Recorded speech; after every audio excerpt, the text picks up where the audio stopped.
Seeing these critters roaming your bed, your blankets, your pillows. Here's the deal. This is not a nightmare. This is in fact reality, and those are bed bugs, and they're apparently ravaging a community tonight. So we got the call, we started investigating, and found something much more troubling. News 4's Ashley Lincoln is watching out for St. Louis, live at the trouble spot near Shoto and Tucker. Ashley? Well, Corey and Sam, we're live here at the LaSalle Park apartment complex. They are located near both Soulard and Lafayette Square. Now, this renter actually, she tells us that she's now having to sleep inside her vehicle because she says the bed bugs have taken over her apartment. They look very nice. Alicia Polk says looks can be deceiving. And there was bed bugs everywhere.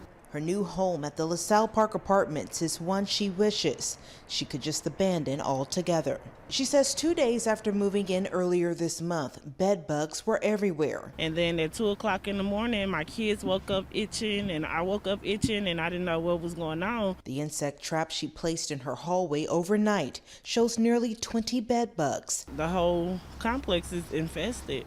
Concerned for her health, Polk turned to News 4. She says she's already sent her kids to stay with family. For herself, I have no option but to sleep in my car. Another resident at LaSalle Park told me over the phone she's been dealing with bed bugs for 2 years. And I just recently threw away all of the furniture in my house. I found the St. Louis Housing Authority owns this complex. They are operated by the state. When I dug further, I found the LaSalle Park homes are managed by a third-party private company. Their name, Eastlake Management. And they're very familiar to News 4. In 2019, News 4 showed you startling conditions at an Eastlake-run property in East St. Louis. Tenants complained to us about the company ignoring a roach infestation.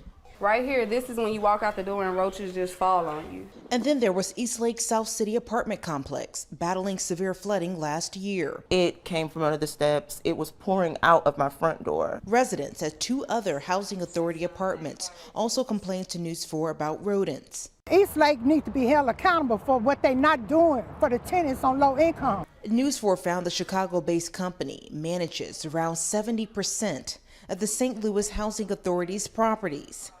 I sent the Housing Authority a list of questions on why they continue to contract with Eastlake despite all of their issues. A representative says they are looking into this problem before issuing a comment. I'm very surprised. Polk says she was stunned to learn about this company and hopes the Housing Authority will do what's right. This is low income, so I really don't have money to move. And I did reach out to Eastlake. We are still waiting for a comment. We have been trying to reach out to them for years. Now, we did also find out that the federal government has halted funding to Eastlake in the past for some of these problem properties.